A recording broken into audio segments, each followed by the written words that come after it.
मान गंगे तिरी एक गोंदावले सुंदर गाव, मान गंगे तिरी एक गोंदावले सुंदर गाव, सद्गुरु ब्रह्म चैतन्य दैवताचे नाव, सद्गुरु ब्रह्म चैतन्य दैवताचे नाव। सर्वांना सप्रेम श्रीराम समर्थ।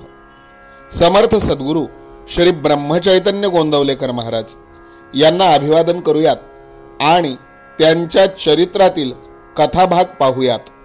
जयाचा जनी जन्मनामार्थ झाला, जयाने सदा वासनामात केला, जयाच्या मुखी सर्वदा नाम कीर्ती, नमस्कार त्या ब्रह्मचैतन्य मूर्ती। समर्थ सद्गुरु श्री ब्रह्मचैतन्य महाराज की जय। श्रीराम समर्थ।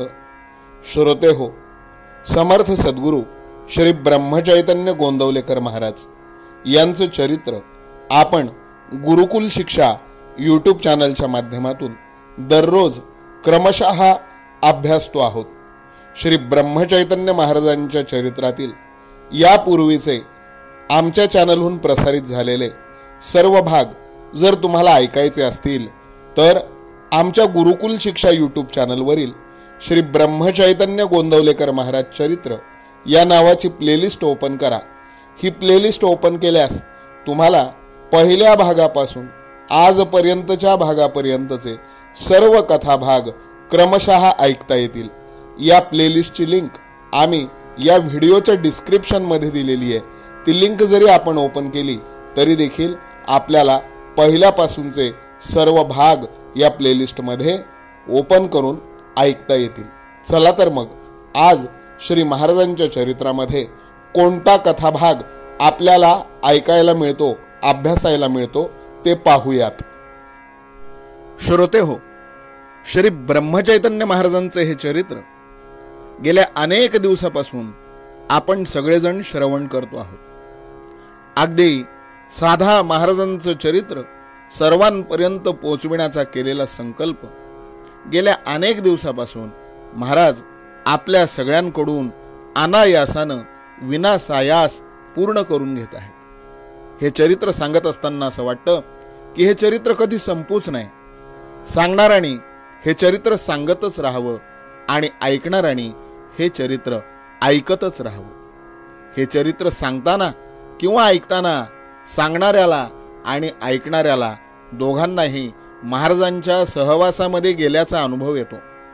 पण हे सगळं चरित्र श्री महाराज आपल्या सगळ्यांकडून या चरित्राची सेवा करून घेत आहेत याची जाणीव प्रत्येकाच्या अंतःकरणाला पदोपदी क्षणोक्षणी होत राहते। महाराजांचं चरित्र हे असंच गोड आहे। दिवसेंदिवस महाराजांचं चरित्र अधिकाधिक गोडी आपल्या सगळ्यांना त्यांच्या चरित्राची लावत आहे। महाराजांचे हे चरित्र अगदी सविस्तरपणे बारीक सारीक तपशिलासहित प्रत्येक प्रसंगासहित आपण सर्वजण अभ्यासतो आहोत। असेच महाराजांच्या जीवनातले दिवस भराभर जात होते। मार्गशीर्ष महिन्याची पौर्णिमा आली आणि त्या दिवशी दत्त जयंतीचा उत्सव होता। दत्त जन्माचा तो दिवस श्री ब्रह्मचैतन्य महाराजांना सकाळपासून फार जोराचा दमा त्या दिवशी लागलेला होता। महाराज संध्याकाळी दत्त मंदिरात गेले। दत्त जन्म झाल्यानंतर बाळंभट त्यांना तीर्थ देण्यासाठी पुढे आले। त्यावेळेला श्री ब्रह्मचैतन्य महाराज त्यांना म्हणाले, बाळंभट अशीच भगवंताची सेवा करीत जा, तुमच्या हयातीत तुम्हाला काही कमी पडायचं नाही। यावर बाळंभटांनी महाराजांना नमस्कार केला आणि म्हणाले, महाराज अहो आपण असल्यावर मला कसं काय कमी पडेल। त्यावेळेला महाराज म्हणाले, कुणास ठाऊक मी किती दिवस आहे, रामानं बोलावलं की मी जाणार। या वेळेला महाराजांचा देह फार थकत चाललेला होता। आजची शक्ती उद्याला नव्हती। जवळ राहणाऱ्या आणि सूक्ष्मपणे पाहणाऱ्या माणसाच्या लक्षात ही गोष्ट आली होती। डॉक्टर गोपाळराव जोशी यावेळेला तिथंच होते। त्यांनी श्री महाराजांची छाती तपासून पाहिली। हृदयाची विलक्षण धडधड चाललेली त्यांना आढळली, परंतु श्री महाराज 4-8 दिवसात देह ठेवतील ही कल्पना सुद्धा कोणाला आली नाही। महाराजांचा आहार आधीच थोडा असायचा, त्यात त्यांचा दमा फार जोर करू लागला होता आणि त्याच्यामुळं खाणं आणखीनच कमी झालं. दिवसातून 1-2 वेळा थोडीशी लापशी ते घेऊ लागले. पायावर पुष्कळ सूज असायची आणि ती सूज उतरता उतरत नसे. महाराजांना त्या सुजेचा मोठा त्रास व्हायचा. एक दिवस अंधार पडून गेल्यावर महाराज राम मंदिरात परत आले आणि जाऊन पलंगावर पडले. दारापाशी डॉक्टर कुर्तकोटी हात जोडून उभे होते. त्यांना महाराजांनी आत यायला सांगितलं आणि दार लावून घ्यायला सांगितलं. महाराज आणि कुर्तकोटी दोघेच आतमध्ये होते. त्यावेळेला श्री महाराजांनी जवळजवळ तासभर आपल्या आयुष्याची सगळी रूपरेषा त्यांना सांगितली. आपल्या आयुष्यात काय काय घडलं, कसं कसं घडलं, केव्हा केव्हा घडलं, हे सगळं त्यांना सांगून झाल्यावर महाराज म्हणाले, हे पहा, राम किती दयाळू आहे. अहो, त्याच्या नामाचा प्रसार व्हावा म्हणून त्याच्या नावानं मी हा सगळा बाजार मांडला. पहिल्यांदा वाटलं की आपला माल खपेल की नाही कुणाला ठाऊक, पण रामानं मोठी कृपा केली आणि पुष्कळ माणसं नामाला लागली. तुम्ही विद्वान आहात, सदाचरणी आहात, तुमचं नामावर प्रेम आहे. माझा आता भरवसा नाही, म्हणून माझ्या मागं तुम्ही इथून लोकांना नामस्मरण करायला लावा. तुम्ही इथं राहून लोकांना नामस्मरण करायला लावावं. हे ऐकून कुर्तकोटी काही बोलले नाहीत, पण त्या दोहोंचा एकांत संपला. दुसऱ्या दिवशी कुर्तकोटी आपल्या गावी जायला निघाले. ते नमस्कार करीत होते. त्यावेळेला महाराज त्यांना म्हणाले, नामाच्या आड सगळ्याच गोष्टी येतात. अगदी आपण स्वतः देखील नामाच्या आड येतो, तेवढं सांभाळावं. जगाच्या नादी फारसं न लागता आपलं काम चालू ठेवावं. साधकांनी नामाच्या नादी लागलं पाहिजे, जगाच्या नादी लागू नये. साधक जर नामाच्या नादी लागला तर राम त्याचं कल्याण करील, राम तुमचं कल्याण करील, एवढं महाराज कुर्तकोटींना बोलले. श्री ब्रह्मचैतन्य महाराजांचं गायीवर फार प्रेम होतं. हे आपण महाराजांच्या चरित्रात यापूर्वी अनेक प्रसंगातून पाहिलेलं आहे. एकदा तर अशी गोष्ट घडली की रामनवमीच्या संध्याकाळी महाराज राम मंदिरात उभे होते. बापूसाहेब मान्यांशी काहीतरी त्यांचं बोलणं चाललं होतं.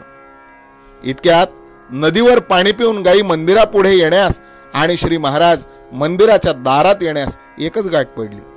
गायींना पाहिल्याबरोबर मंडळी जी काही उभी होती त्या मंडळींना बाजूला सारून महाराज गायींकडे गेले.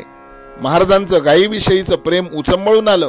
त्यांनी गायींच्या पाठीवरून हात फिरविला आणि जवळ जे लोक उभे होते त्यांना सांगितलं की मळ्यातून ऊस कापून आणा. मळ्यातून ऊस कापून आणल्यानंतर महाराजांनी स्वतः तो ऊस पोटभर त्या गायींना खायला घातला. 17 डिसेंबर 1913चा दिवस बुधवार त्या दिवशी होता. मार्गशीर्ष महिन्यामध्ये म्हसवडला नागोबाची यात्रा भरायची आणि त्या यात्रेत पुष्कळ गायी विकायला यायच्या. त्यावेळेला श्री महाराजांनी बरेच पैसे सोबत घेतले आणि म्हसवडला गेले आणि जाता जाता बोलले की आता ही अखेरची गोसेवा आहे. म्हसवडला बाजारात गेल्यावर महाराजांनी पुष्कळ गायी कसायाच्या हातून सोडविल्या आणि ते बाजारात सहज हिंडत होते. इतक्यात त्यांनी एक बैल पाहिला.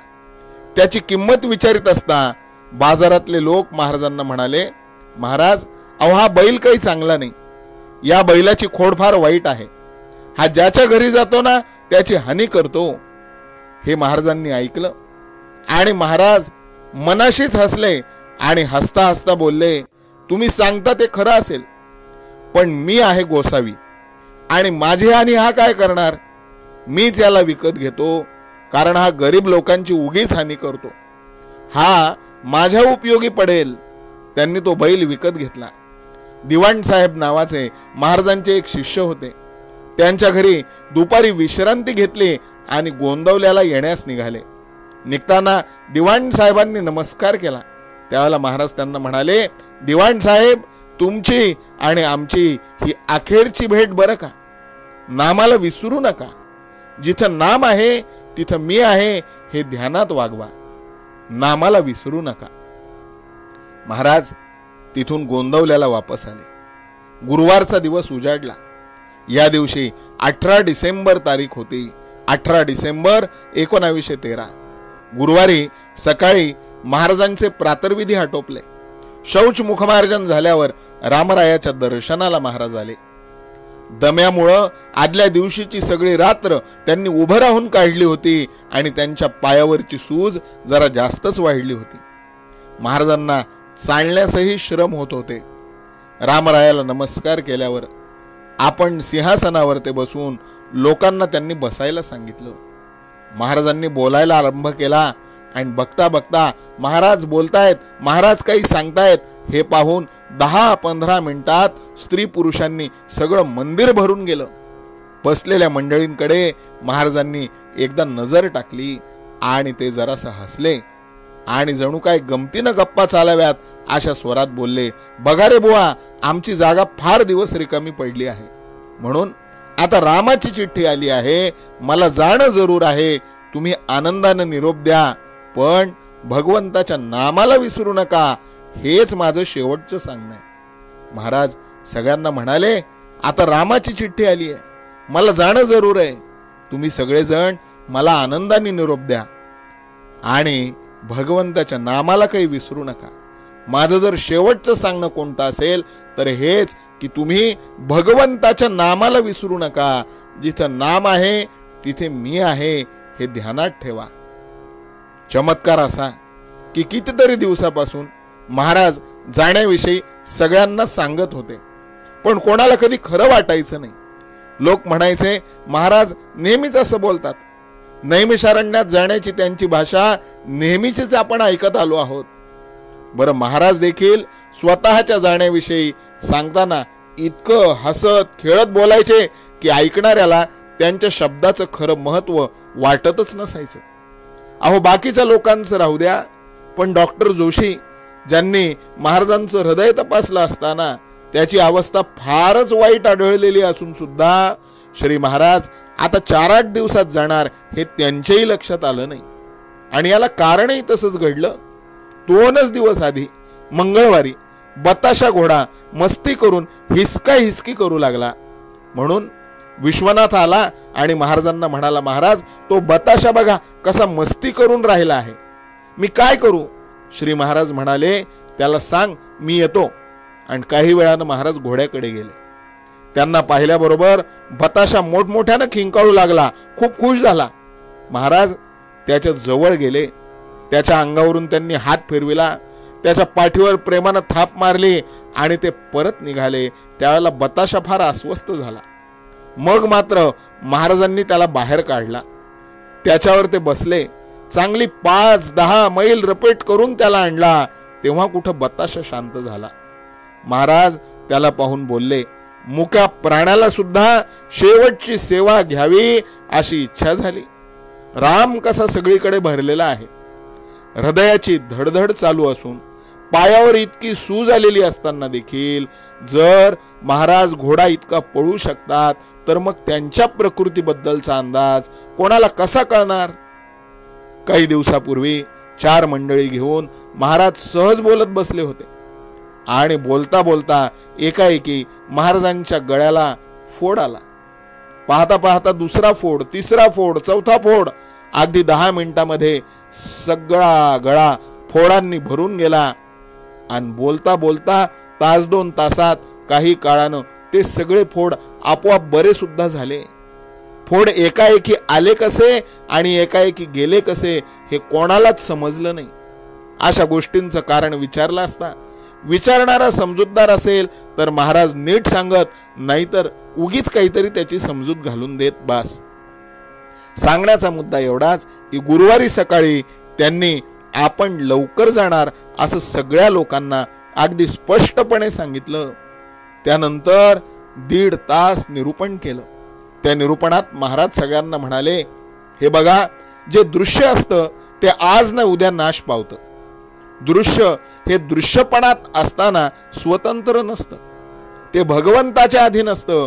म्हणून जगात जी जी गोष्ट घडते ती भगवंताच्या इच्छेनंच घडते हे आपण ओळखावं.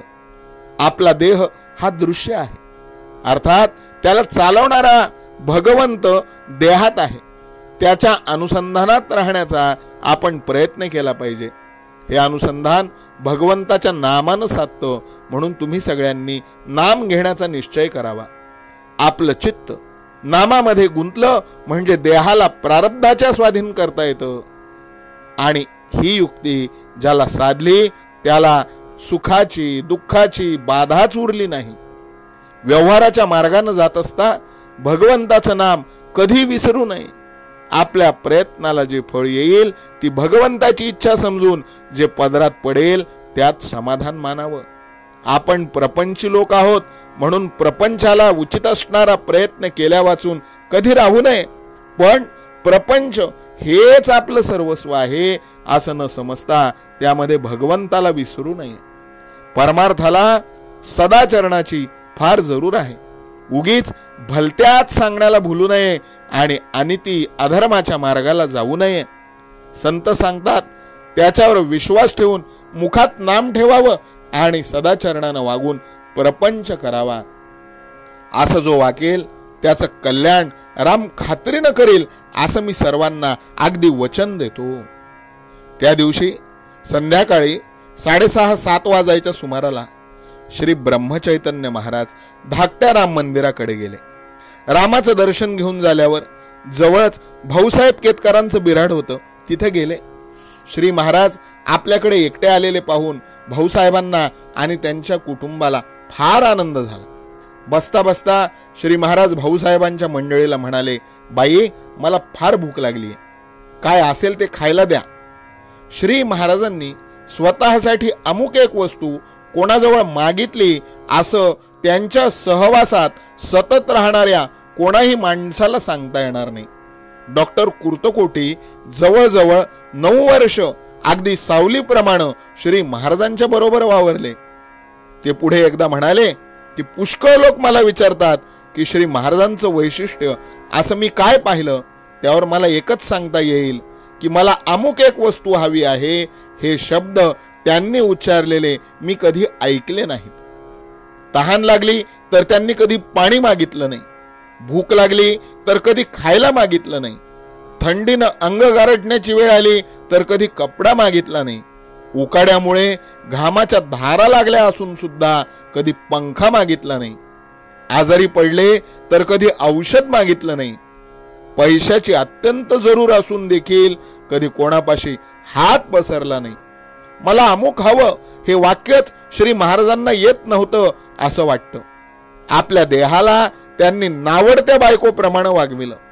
देहाला जरूर असणाऱ्या गोष्टी त्याला मिळाल्या तर मिळाल्या आणि नाही मिळाल्या तर न मिळाल्या अशा वृत्तीनं श्री महाराज जन्मभर वागले. पूर्ण वासना नाश झाल्याशिवाय कोणीही असं वागू शकणार नाही. कधी कोणाजवळ काही न मागणारे श्री महाराज क्वचित प्रसंगी सकाळच्या वेळी भाऊसाहेबांच्या कुटुंबाकडे जाऊन म्हणायचे, बाई मला फार भूक लागली आहे, काहीतरी खायला द्या. कालच्या रात्रीची शिळी भाकरी आमटी असेल तरी चालेल, मला शिळी भाकरी फार आवडते. अशा रीतीनं त्यांनी शिळी भाकरी खाल्लेली सगळ्यांना ठाऊक आहे. असो, त्या दिवशी श्री महाराज भाऊसाहेबांच्या बिऱ्हाडी आले त्यावेळेला लहान मुलांच्यासाठी भात टाकलेला होता. सौ केतकरबाईंनी भात झाल्याबरोबर तव्यावर थोडं पिठलं टाकलं आणि भाऊसाहेब आणि श्री महाराज असे दोघेच जण जेवायला बसले.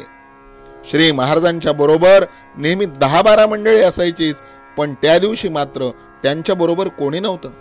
जेवण चालू असता भाऊसाहेब सहज म्हणाले, आपण थोडी विश्रांती घ्या म्हणजे जरा बरं वाटेल. त्यावर श्री महाराज बोलले, भाऊसाहेब या लोकांच्यासाठी खटपट करायला कोणी तयार होत नाही. हे सगळे हिंग जिऱ्याचे गिऱ्हाईक आहेत. केशर कस्तुरी मागणारा कोणी भेटत नाही. प्रत्येकाला प्रपंचासाठी देव पाहिजे, देवासाठी देव पाहिजे असं म्हणणारा हा खरा कस्तुरीचा चाहता. असा मनुष्य भेटणं कठीण आहे, म्हणून सामान्य माणसांनाच आपण तयार करीत राहिलं पाहिजे. भाऊसाहेब, मला या कार्यामध्ये रामाने पुष्कळ यश दिलं. देह हा कष्टासाठीच असल्यामुळे त्याचं सुख वा दुःख सारखंच मानावं. जेवण झाल्यावर 5-10 मिनिटं विश्रांती घेऊन श्री महाराज परत मोठ्या राम मंदिराकडे म्हणजेच थोरल्या राम मंदिराकडे गेले. श्री ब्रह्मचैतन्य महाराजांच्या चरित्रातले हे सगळे प्रसंग असे मनाला भुलवून टाकतात. ते सांगतच राहावे वाटतात आणि ते ऐकतच राहावे वाटतात. श्री ब्रह्मचैतन्य महाराजांचे हे चरित्र आपण सर्वजण अगदी क्रमशः अभ्यासतो आहोत, क्रमशः पाहतो आहोत. श्री ब्रह्मचैतन्य महाराजांच्या चरित्रातला आजचा प्रसंग आपल्या सगळ्यांचं मन हेलावून टाकणार आहे. या प्रसंगात महाराजांनी अगदी सगळ्यांना स्पष्टच सांगितलं की मला रामाची चिठ्ठी आली आहे, आता मला गेलं पाहिजे. पण ते इतक्या हसत खेळतपणे सांगितलं की कोणाला काही कळालं नाही, कोणाला काही अंदाज आला नाही. अगदी त्यांची प्रकृती तपासणाऱ्या डॉक्टरांना सुद्धा त्याचा अंदाज आला नाही. महाराजांनी प्रत्येकाची इच्छा पुरविली, प्रत्येकाचं मन राखलं. अगदी बताशा घोड्याचं सुद्धा त्यांनी मन राखलं, त्याच्यावरून सुद्धा रपेट करून आले. कोणाचं काही देणं महाराजांनी शिल्लक ठेवलं नाही. जाता जाता नामाला विसरू नका. जिथे नाम आहे तिथे भगवंत आहे, जिथे नाम आहे तिथे मी आहे, हे महाराज प्रत्येकाला जतऊ जतऊ सांगत होते. नामाला सोडू नका, सदा चरण ठेवा, नाम घेत राहा, राम तुमचं कल्याण करील, असं वचनही महाराजांनी सगळ्यांना दिलं. महाराजांच्या चरित्रात इथून पुढे काय घडलं हे आपल्याला पुढच्या भागांमध्ये पाहायचंय. आजचा भाग तुम्हाला सगळ्यांना कसा वाटला ते प्रतिक्रिया कॉमेंट बॉक्समध्ये तुमचं नाव आणि गाव लिहून आम्हाला नक्की कळवा. आजचा हा भाग महाराजांच्या पायावरते आपण सगळेजण वाहूया. यापुढे येणाऱ्या भागांचं नोटिफिकेशन तुम्हाला तुमच्या मोबाईलवर प्राप्त करून घेण्यासाठी तुम्ही आपलं हे गुरुकुल शिक्षा यूट्यूब चॅनल सबस्क्राईब करा, बेल बटन दाबा, ऑल हा पर्याय निवडा आणि यानंतर येणाऱ्या व्हिडिओचं नोटिफिकेशन त्याच्यानंतर तुमच्या मोबाईलवर आपोआप प्राप्त होईल. श्री महाराजांच्या चरित्राचे हे भाग सर्वांपर्यंत पोहोचवा, शेअर करा, म्हणजे महाराजांचं चरित्र अगदी प्रत्येकाच्या कानाकानात मनामनापर्यंत पोहोचविण्याच्या या कार्यात आम्हाला सहकार्य होईल. महाराजांच्या पायावर ते आजचा भाग समर्पण करूयात. उद्या पुन्हा दुपारी 11 वाजता पुढचा चरित्र भाग सांगण्याकरता उपस्थित होऊयात. तोपर्यंत सर्वांना सप्रेम श्रीराम समर्थ. समर्थ सद्गुरु श्री ब्रह्मचैतन्य महाराज की जय. जानकी जीवन स्मरण जय जय राम. सीता कांत स्मरण जय जय राम. श्रीराम जय राम जय जय राम. श्रीराम समर्थ. मला तुके रघुराया